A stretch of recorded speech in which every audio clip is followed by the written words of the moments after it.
South ఇండియాలోనే biggest sorry store మన Varahi silks మన విజయవాడ ఎంజీ రోడ్ లో డిసెంబర్ 4వ తారీఖున ఘన ప్రారంభం. మీ అంతలు మీరు ఒకసారి నేను చేయించుకుని పెట్టేశా, యూట్యూబ్ లో అంతా పెట్టేశాను.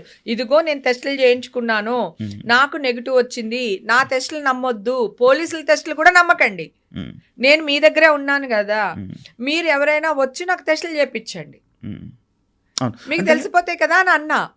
ఒక్క నిమిషం నాన్న, అప్పుడు నేను వీడియో పెట్టాను, నా బాడీలో ఉంటాయి కదా, ఇది ఈ కేసులు సంబంధించి నా బాడీలో ఉంటాయి కదా గారు, మన వాళ్ళు వీళ్ళు అలా వీళ్ళందరి పేర్లు చెప్పుకుంటూ ఎవరెవరు నా మీద న్యూస్లు వేశారో, ఈ క్రైమ్ రిపోర్టర్స్ ఉంటారు కదా వాళ్ళ పేరు కూడా, అతను ఇది వరకు పుడింగ్ ఎలిమెంట్ లో కూడా నేను లేను ఉన్నానని వేసాడు. ఓకే, అతను వేసాడు, అతనే మళ్ళీ చేశాడు. అతను అసిస్టెంట్ ఫోన్ చేశాడు నాకు, చేసి మేడం ఏమైంది మేడం అంటే, ఏమైందయ్యా నా బాడీలో ఉంటాయి కదా టెస్టులు చేయించండి, ఒకవేళ పాజిటివ్ వచ్చింది అనుకోండి నేను మీ కాళ్ళు పట్టుకుంటాను, ఒకవేళ నెగిటివ్ వచ్చింది అనుకోండి మీరేం చేస్తారు మీరే ఆలోచించండి, మీ సార్ని అడుగని చెప్పా. అసిస్టెంట్ ఫోన్ చేస్తే చెప్పా. అయితే అతను నాకు కాల్ చేశాడు, నేను ఆల్రెడీ స్క్రీన్ రికార్డ్స్ అన్ని తీసి పెట్టుకున్నాను, నేను మొత్తం 300 కాల్స్ రికార్డ్స్ ఉన్నాయి నా దగ్గర. ఇది నేను డెఫినెట్ గా కేసు గెలుస్తానని తెలుసు నాకు. సో అప్పుడు నేను వీళ్ళందరూ న్యూస్ మంచిగా వేసేస్తే గొడవ లేదు, అంటే వచ్చినట్టు వేస్తే పర్లేదు, వెయ్యకపోతే ఏం చేయాలని సెకండ్ థాట్ లో సెకండ్ ప్లాన్ కూడా రెడీ పెట్టుకుని ఉన్నాను.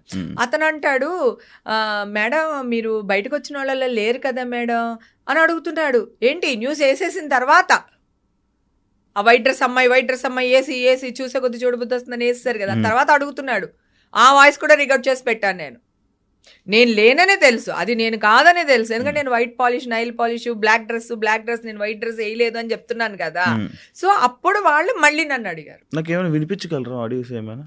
వద్దులే, అవి కోర్టులో ప్రొడ్యూస్ చేయాలి, వీళ్ళు కనుక అన్ని కరెక్ట్ గా చేయకపోతే నేను కోర్టులో, కాకపోతే తీస్తే ఇలా అంటే ఇలా మొత్తం అన్ని వచ్చేస్తాయి ఆ మైక్ తో పాటు, అది చూపించవచ్చు. వాళ్ళవన్నీ నేను స్క్రీన్ రికార్డ్ చేశాను, ఎందుకంటే నా వాయిస్ రికార్డ్ చేసి వాళ్ళు వేసేస్తున్నారు, నేనేమంటే కూడా వాళ్ళు వేస్తున్నారు.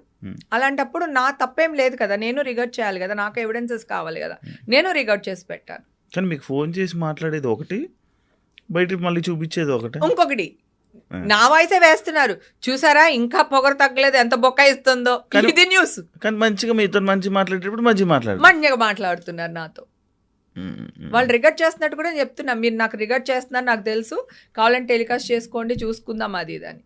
నాకు ఒక్కటే తెలుసా ఎందుకు రాలేకపోయినంటే, ఫ్రెండ్స్ అందరూ నన్ను రూమ్లో పెట్టి తాళమేస్తారు, అబ్బా ఫోన్ కూడా ఇచ్చేవాళ్ళు కాదు, నేను అన్న ఫోన్ ఇవ్వకపోతే చచ్చిపోతానన్న, అందుకని ఫోన్ ఇచ్చారు, అందరూ ఎత్తుతా ఉన్నాను నేను, ఎందుకంటే ఎత్తకపోతే మళ్ళీ నేను ఎక్కడో పారిపోయాను అనుకుంటారు కదా, అందుకని అదొక భయం. అండ్ ఇంకోటి నాకు అదే ఈ మాటలు మామూలుగా వింటుంటే, అంటే అదే కాకుండా మీరు చేసిన ప్రయత్నాలు, లైక్ నేను చేయలేదు ఇదిగో చూడండి అంటే ఎందుకు అంత ఎక్స్ప్లెయిన్ చేసుకోవాల్సి వచ్చింది మీకు?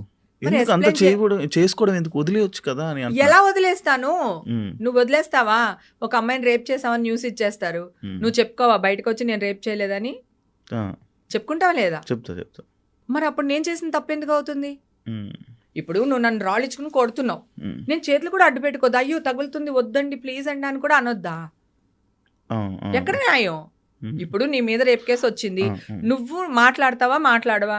కోర్టులో తేల్చుకుందాం అనుకుంటావా? మాట్లాడినంత వరకు మాట్లాడతా. మరి నేను చేసింది కూడా రైటే కదా, నేను అదే కదా చెప్తున్నా, ఒరే నేను చేయలేదురా, ఈ డ్రెస్ నాది కాదురా, ఈ నైల్ పాలిష్ నాది కాదురా, టెస్టులు చేపించండిరా, పబ్లిక్ గా మీ దగ్గరకు వస్తానురా, నా నడి రోడ్లో టెస్టులు చేపించండిరా, నేను వస్తానురా అంటే ఒక్కడు రియాక్ట్ అయ్యారా? ఒక్కళ్ళన్నా రియాక్ట్ అయ్యారా? అంటే చెప్పే విధానం రాలేదంటారా? ఎందుకు? నేను మంచిగానే చెప్పానే, చెప్పండి అన్న, ఇదే వీడియో పెట్టాను కదా నేను. సెకండ్ టైం డ్రగ్స్ పాజిటివ్ వచ్చిందని వేశారు కదా, 2 ఛానళ్ళని వేశారు, ఇద్దరే వేశారు. ఆ ఇద్దరు ఎందుకు ఆపేశారంటే ఈ వీడియో పెట్టడం వల్ల ఆపేశారు. మరి నేను పెట్టకపోతే వీళ్ళు వేశారు కదా అని చెప్పి గొర్రెల మందలాగా ఇంకొకరు వేసేస్తారు కదా, మరి నేను స్టాప్ చెయ్యాలి కదా, నేను కానప్పుడు నేను చెయ్యాలి కదా. అక్కడికి 4 రోజులు నేను బయటికి రాకపోతే అడ్డమైన గాడిదలన్నీ కూర్చుని ఆవిడ తప్పు లేకపోతే ఈ పాటికి వచ్చేవాళ్ళు అరిచేవాళ్ళని, కోర్టులో కేసు ఉన్నాడు అప్పుడు. ఓకే, నేను బయటకు వచ్చి మాట్లాడడానికి ఉండదు, కోర్టు రూల్స్ ధిక్కరించినట్టు అవుతుంది, అది ఇంకా పెద్ద కేసు అవుతుంది. అక్కడికి నేను ఆగలేదు, ప్రతి ఫోన్లోని ఇచ్చే వాళ్ళకి ఇస్తూనే ఉన్నాను, డెఫినెట్గా వస్తాను ఒక రోజు, మీకు అని చెప్తూనే వచ్చాను నేను. అది కూడా వేశారు వీళ్ళు. అది చేతులు అడ్డు పెట్టుకోవడంలో తప్పలేదు కదా నాన్న. అవును. చెప్పే విధానం కరెక్ట్ గానే చెప్పాను కదా, పలానా వాళ్ళు మీకు నేనేంటో తెలుసండి, నా టెస్టులు మీరు చేపించండి, మీరు ఎక్కడికి రమ్మంటే అక్కడికి వస్తాను అని అన్నాను. అవును. అప్పుడు న్యూస్ ఆపేశారు. హేమ గారికి మొత్తం ఈ 18 నెలలు లీగల్ ఫైట్కి ఎంత ఖర్చు అయ్యి ఉంటుంది దాదాపుగా? బెయిల్కి మాత్రమే కొంచెం ఎక్కువ ఖర్చు అయింది. మ్మ్. లాయర్స్ అందరూ ఫ్రీగానే వచ్చారు.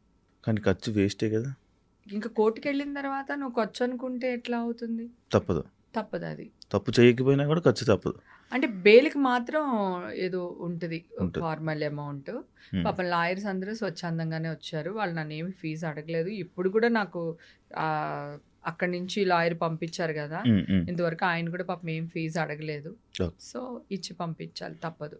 అంటే ఈ 18 నెలలు మీడియా ముందుకు రాకపోవడం అంటే దానికి ముందు పాయింట్లో 18 నెలలు కూడా మీడియా ముందుకు రాకపోవడం ఓన్లీ కోర్టు అది అంటే అందులో ఆ మంది ఉంది కాబట్టి, అది ఇంకా తీర్పు ఏమి రాలేదు కాబట్టి, ఇవ్వకూడదు కాబట్టి మీరు ఇంటర్వ్యూలు ఇవ్వలేదు, మీడియా ముందుకు రాలేదు. కాదు యాక్చువల్గా ఫస్ట్ స్టార్టింగ్లో న్యూస్ వచ్చింది. న్యూస్ వచ్చినప్పుడు వాళ్ళు ఫోటోలు వేస్తున్నారు కదా, వేస్తున్నప్పుడు నేను వీడియో పెట్టాను కదా కాదు అని. నేను కాదనగానే వాడు మళ్ళీ ఇంకా అనేసి వాళ్ళు బురద చేశారు కదా, మళ్ళీ వీళ్ళు బురద చేస్తున్నారని మళ్ళీ ఇంకో వీడియో పెట్టాను కదా. వీడియోలు పెట్టాను కానీ నేను మీడియా ముందుకు రాలేదు. నేను మీడియా ముందుకు ఎందుకు రాలేదు అంటే కోర్టులో కేసింది. ఒక వీడియో పెట్టినందుకే మనకి ఇంత గోల్ అయింది. 2 వీడియోలు పెట్టి 4 వీడియోలు పెట్టి మళ్ళీ 5వ వీడియో పెడితేనే కానీ న్యూస్ స్టాప్ అవ్వలేదు. సో నేను బయటికి రాలేకపోయాను. ఇప్పుడు నేను వచ్చి ఇప్పుడు నీ ముందు కూర్చొని మాట్లాడాను కదా, ఇట్లా మాట్లాడలేకపోయాను. ఎప్పుడు ఆ టైంలో వన్స్ కోర్టుకి కేసు వచ్చేసిన తర్వాత ప్రాబ్లం లేదు, మాట్లాడొచ్చు. ఇప్పుడు నేను రామా అంటాను, నువ్వు దాన్ని నన్ను అమ్మ అన్నావా అనుకో, అది మళ్ళీ ఇష్యూనే కదా. అందుకని రాలేదు. ఫ్రెండ్స్ అందరు రానివ్వలేదు బేసిక్ గా, అసలు బయటికే రానివ్వలేదు. లేకపోతే నేను అప్పుడే వచ్చేసి తొడకొట్టేద్దాం అనుకున్నాను. నేను అసలు అనేదా నా వాయిస్ నేను అస్సలు పెట్టుకోలేను. నేను ఆ ఎమోషన్ ని ఎలా బయటికి త్రో చేయాలో తెలియక డిప్రెషన్ లో ఉంటే చచ్చిపోతానేమో అని చెప్పి, లేదా వాళ్ళని చంపేస్తానేమో అని భయపడి నేను ఐస్ బాత్ అని ఒక దీనికి వెళ్ళా. చూసే ఉంటారు కదా, ఐస్ లో కూర్చుని 150 kgs ఐస్, అది ఆ ఐస్ లో కూర్చుని అరిచని చూడు అని. అదంతా ఏంటనుకున్నావు, అన్ని అవార్డ్సే, సెన్సార్ వర్డ్స్ అన్ని ఒక రీలే పెట్టారు కదా దానికోసం, పెట్టేశాను కదా సెన్సార్ వర్డ్స్ అన్ని. అంటే ఒర్రే నేను అది కాదంటే అని ఒక ఎమోషన్ ఉంటుంది కదా, దాన్ని త్రో చేయాలి. లేకపోతే నేను ఏం చేస్తాను నాకే తెలియదు. ఏమో ఎవరి మీదనే యాసిడ్ పోతే నేను వెళ్ళి, లేకపోతే నేనే చచ్చిపోతే. కానీ అందులో ఉంటే నిజంగా మొత్తం దాంట్లో ఉంటే అంటే వాళ్ళు అలా ట్రైన్ చేస్తారు. ముందు మనకి సెషన్స్ ఇస్తారు, వాళ్ళు కూర్చోబెడతారు, మాట్లాడతారు, మనల్ని ఆ మూడ్లో క్రియేట్ చేసి ఆ మూడ్లోకి తీసుకెళ్తారు. నువ్వేం వదిలేయాలనుకుంటున్నావు, ఏం త్రో చేద్దాం అనుకుంటున్నావు, ఆ గుండెల్లో నీ భారాన్ని తోసేయని అట్లా వాళ్ళు చేస్తారు. నేను ట్రైనింగే వచ్చాను. నాలాంటి వాళ్ళు ఎవరైనా ఉంటే వాళ్ళకి నేను ఏదో సహాయం చేసినట్టు ఉంటుంది కదా అని చెప్పి ఒక 30 మెంబర్స్తో మా క్లబ్ హౌస్లో కూడా నేను ఈ ఐస్ బాత్ది పెట్టాను. వింటర్ సీజన్ కదా అని మళ్ళీ బ్రేక్ ఇచ్చాను. మళ్ళీ రెయిన్ సీజన్ అయ్యింది మొన్న వరకు, అందుకని బ్రేక్ ఇచ్చాను. మళ్ళీ కొంచెం సమ్మర్ స్టార్ట్ అయ్యేటప్పుడు మళ్ళీ పెడతాను. నేను ట్రైన్ అయ్యి వచ్చాను. ఇప్పుడు నేను ఎవరిని తిట్టకుండా మాట్లాడేది తెలుసా నీకు? నోటీస్ చేసావా? Because of that training.